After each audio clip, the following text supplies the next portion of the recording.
हाय अशियर। और वेडनेसडे के मार्केट के बारे में बात कर लेते हैं। उसके पहले आपको ये बात बता दूं कि वीडियो एजुकेशनल पर्पस पे है, तो बाय सेल का कोई रिकमेंडेशन मेरी तरफ से है नहीं। अब यहाँ पे मैं अपने एक फ्री टेलीग्राम चैनल पे जाके एक ड्राइंग दिखाना चाहूँगा, जहाँ पे मैंने लिखा था डोंट शॉर्ट एट 19,300। मतलब इस लेवल पे आपको शॉर्ट का प्लान नहीं करना है। यहाँ से बाउंस आएगा और इवेंचुअली यहाँ से एक शार्प रैली आई है मार्केट में, ठीक है। बट वो सारी चीज़ें अगर बैंक निफ्टी वगैरह और अदर इंडेक्स भी इसको सपोर्ट करते तो ये काफ़ी जेन्युइन मोमेंटम हो जाता और काफ़ी तेज़ी से मार्केट यहाँ से ऊपर को जा सकता था। और ये जो अपसाइड मोमेंटम आया है इसके लिए मैं पहले से प्रिपेयर्ड था। बट एक ही चीज़ जो मेरे साथ खराब हुई है वो ये थी कि अडानी की ये जो भी सड़ी पीड़ी न्यूज़ें चल रही हैं या अच्छी बुरी चल रही हैं, है ना, अडानी की अगर आज न्यूज़ का कोई इम्पैक्ट नहीं होता, अडानी की न्यूज़ के कारण अगर मार्केट रिएक्ट नहीं कर रहा होता, तो मैं 1000% श्योर था कि यहाँ से मार्केट बाउंस ही लेगा और हम कॉल में ही ट्रेड करेंगे। ये मेरा फ्राइडे से प्लान है, ठीक है। इवेंचुअली मेरा आगे भी यही प्लान है कि मार्केट एक बार यहाँ से ऊपर जाएगी और मार्केट को यहाँ से अपसाइड का ट्रेंड कंटिन्यू एक बार के लिए करना चाहिए। तो मुझे जो लगता है वो आपको वेडनेसडे वाले दिन एक गैप अप के साथ मार्केट आगे बढ़ती हुई दिख सकती है। अगर गैप अप नहीं होता है किसी केस में, तो मार्केट फिर फ्लैट टू पॉजिटिव जाने की कोशिश कर सकती है, अगर वो किसी नेगेटिव प्राइस एक्शन को कंफर्म नहीं करता है तो, ठीक है। और वो पॉजिटिव थिंग कहाँ से स्टार्ट होगी कि 19,400 के ऊपर मार्केट सस्टेन करें, इवेंचुअली 19,530 के टारगेट्स के लिए फर्स्ट टारगेट हम लेंगे, जिसमें कि निफ्टी में 19,530 हमारे फर्स्ट टारगेट रहेंगे। उसके बाद 19,630 तक के लिए हम टारगेट्स को प्ले करेंगे। यहाँ तक को मार्केट में हम अपसाइड का मोमेंटम देखते हैं। बिफोर दैट हम कोई सेलिंग के लिए अभी बिल्कुल भी रेडी नहीं है। बाउंस जरूर आया है, बट मुझे यहाँ से एक थोड़ा सा जो उम्मीदें हैं वो अपसाइड की बची हुई हैं, ठीक है। क्योंकि अगर मैं यहाँ टॉप से डाउनफॉल का बॉटम गिनता हूँ तो इसका 50% लगभग 19,600 के आसपास आता है, ठीक है। तो 19,600 तक तो मैं ऐसे भी यहाँ से रेडी हूँ मार्केट को अपसाइड के लिए प्ले करने के लिए। इवेंचुअली मैंने कॉल भी कैरी करवाए हैं और अपसाइड के मोमेंटम को ही मैं यहाँ से आता हुआ देखता हूँ, ठीक है। ठीक है। यहाँ से 19,600 तक मुझे मार्केट अपसाइड जाती हुई दिखती है। कोई भी फ्रेश शॉट अब जो बनेगा वो 19,350 के नीचे ही बनेगा और उसमें 19,300 और उस 19,280 के टारगेट आपके रहेंगे। उसके बाद फिर मार्केट अगर क्लोज हो जाता है उन लेवल्स के नीचे, तो काफी बड़ा डाउनफॉल मार्केट में कंटिन्यू हो जाएगा। बट बिफोर दैट एक प्राइस एक्शन अपसाइड का बचा हुआ है मार्केट में, वो आना चाहिए।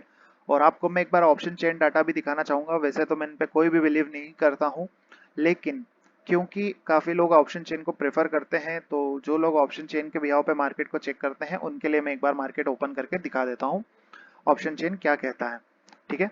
तो सबसे पहले हम ओपन इंटरेस्ट पे जाएंगे। यहाँ पे निफ्टी को सिलेक्ट कर रखा है ऑलरेडी। यहाँ पे आप देखो कि निफ्टी में 19,400 पे सबसे बड़ा पुट राइटर इस वक्त एक्टिव है और सबसे बड़ा कॉल राइटर 19,600 पे है। यहाँ से मुझे एक बड़ी ब्रॉडर रेंज मिलती है कि 19,600 तक जा सकते हैं। अगेन हम 44,500 तक बैंक निफ्टी में भी आ सकते हैं। वो कैसे आ सकते हैं आइए जानते हैं। देखिए, बैंक निफ्टी में भी यहाँ पे सारे स्ट्रक्चर क्लियर है। यहाँ पे एक head and shoulder kind of pattern सबको दिख रहा है। सब सब धमाकेदार तरीके से शॉर्ट में लगे हैं, मेरे को मालूम है।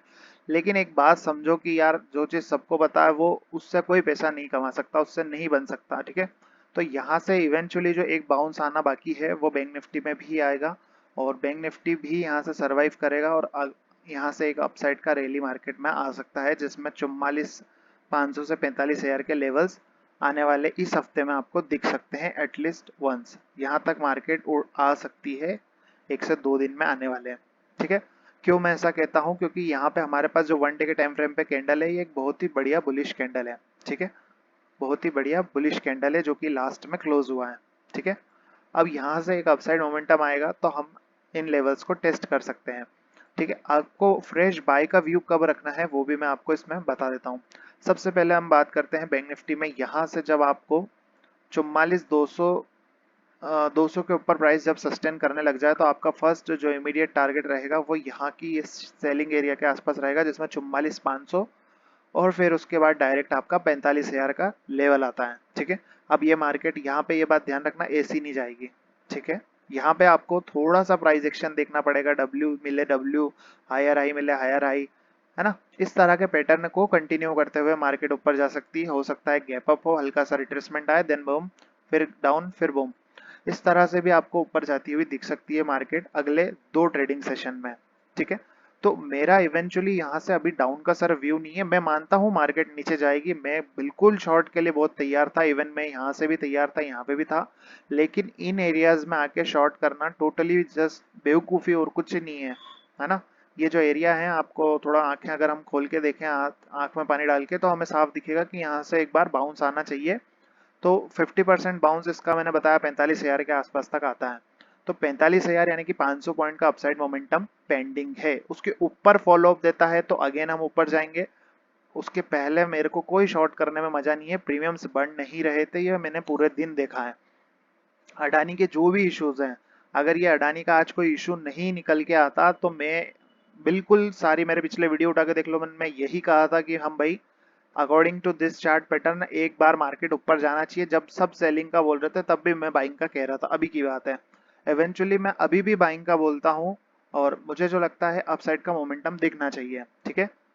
और शॉर्ट में रहने से पहले मार्केट बाउंस लेना चाहिए, देन शॉर्ट हो तो बढ़िया स्ट्रक्चर कहलाएगा वो। एक चीज और हो सकती है, जैसे ये हाई है, इसके बाद ये हाई है, तो एटलीस्ट एक हाई यहाँ लगे, ठीक है। मतलब जैसे ये हाई यहाँ लगा तो दूसरा हाई यहाँ लगे फिर गिरे, तो कुछ समझ आए, कुछ प्राइस एक्शन बने।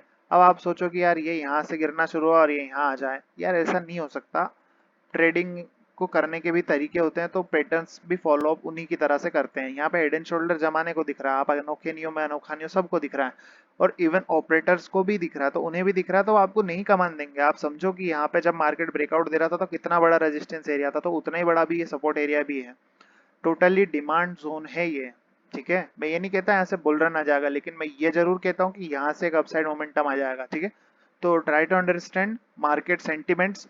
फ्लो में आके भेड़ बकरियों की तरह हमें किसी एक तरफ की एक तरफा राय नहीं बनानी है, ओके।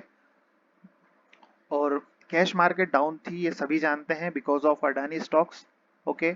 अडानी स्टॉक्स गिरे, रिकवर हुए, इतने ज्यादा नहीं गिरे, न्यूज का इम्पैक्ट पड़ा लेकिन कम पड़ा। उस न्यूज के इम्पैक्ट से सिर्फ ये रहा कि मार्केट प्रेशर में रह गया, ठीक है। लेकिन अगर वेडनेसडे वाले दिन मार्केट गैप अप ले लेती है, फ्लैट टू पॉजिटिव जाने की कोशिश करती है, तो वो उस दिन का पूरा दिन अप ट्रेंड का निकल सकता है, ठीक है, किसी पर्टिकुलर नंबर तक।